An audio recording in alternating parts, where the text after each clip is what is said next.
Well,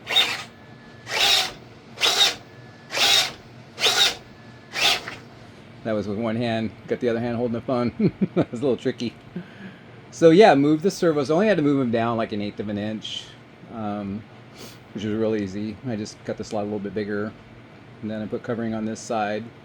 Um, the put two 961s on the rudder, one 961 in each elevator, and then on the rudder, I ended up with on the protractor with 45 degrees left and right on the arm that's on the fuselage that controls the rudder.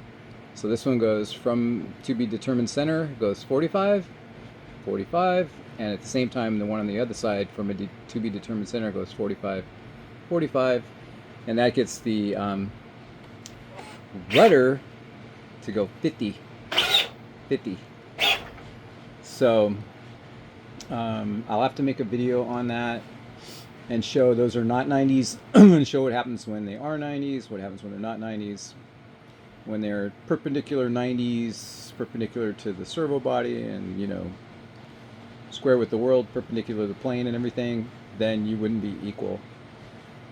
And, you know, it's going to depend on where your control horn is and all that stuff. But, yeah, this is all equaled out, so bind free. I'll have to show that in a video. I'll have to show popping off the servo arm. But, you know, in all, I'll make some, like, 3 rates, 4 rates. I'll make 4 rates, like low, mid-high, and high, and show that the arm can come off, you know, easily in any rate, either arm. So yeah, that's that. But, you know, I have to put a couple Loctite on a couple little things, put the cowl back on, and that's it. Like this thing, I'm not going to gap seal that. I covered the side of the fuse, and I'm not even going to gap seal this. I'll gap seal it after the main. I don't care. I don't care. And this thing might go up today. That's what I'm all excited about. I got my old ancient foam pilot. And yeah, baby, might go up today. It's got a DLE 170 on it, but it's got a DA sticker. See, that's equal opportunity. And advertising Aeroworks, a company that is not in business.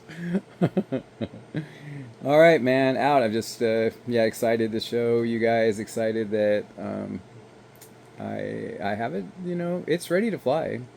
Minus a little Loctite, you know, and a couple screws back here. It's ready to fly. You know, it's not done because of that gap seal, but it's going to fly without that gap seal. It's still ready to fly. I'll probably be gap sealing that and redoing the wings that my Lee Carpenter did. He was looking for something to do. You know, I retired from construction like a year ago, and then he wanted something to do, and I said, "Oh, come do this." But yeah, probably not the good idea. I've tried to get help a couple of times this year because I thought, you know, how much more time I'd have to fly and how, you know, I could keep this thing going and have more fun with it, you know, get some good help. But there's just not any local good help, you know, especially not anybody knowledgeable. Like some of the guys have, you know, they're smart guys with good skills, but, you know, in general, like cut a straight line or something, but they really don't know. Nobody's a builder. Like nobody ever built a plane like this. You know, nobody covers, nobody's really any good. Like on that level, like when Jason Benson was here. I mean, master builder, master builder. Sorry, Jason. And you know, up north we had all those guys. You know, the best of which was Mickey Crawley. Then down here, you know, who built the Dalton I got was Kenny Lauder. And if anybody's got Kenny Lauder's number, please send it to me. I know he hasn't done this stuff in a long time, but there's some custom projects I would sure love to have somebody like him do. But that would have been nice, and so yeah, it would have been nice, and it still would be nice to find somebody to do some custom like this plane. I would have loved to have paid somebody to do what I did, you know, in the same way that I did it. And so if I could find somebody still, it would be great. But yeah, my this have been 2 or 3 attempts at it in the last year. Didn't go well. But yeah, if somebody could find me Kenny louder, that would be cool. That's about it. Yeah, flew today. Just a couple of flights on the Skywing Slick, trying to break that motor in. Has some nice features to that plane. Like I think I mentioned, it tumbles really good. It had a couple nice maneuvers on it. Does the elephant walks pretty comfortably.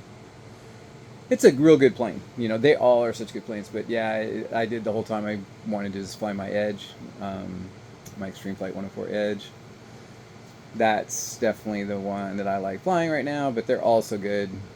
But yeah, who else was out there? Robert was out there with the guys there doing FPV, and I was thinking of getting an FPV. Robert makes a gimbal for the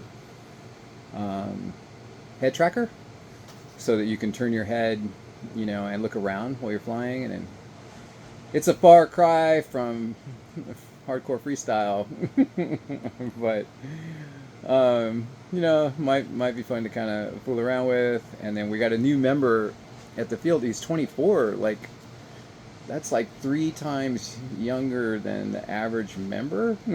The field's like 70. So trying to get him going. And yeah, Alvin was out there, and Chris was out there, and Dan was out there, and Bob was out there, and John was out there, Mike was out there. So pretty good little group. Had some fun. I don't know why anybody really care about this, so I'm just kind of clearing my head. And yeah, I seem distracted again on like building and hanging out with the boys at the field, and you know, getting sidetracked on flying their Consendos and all that kind of sailplane stuff.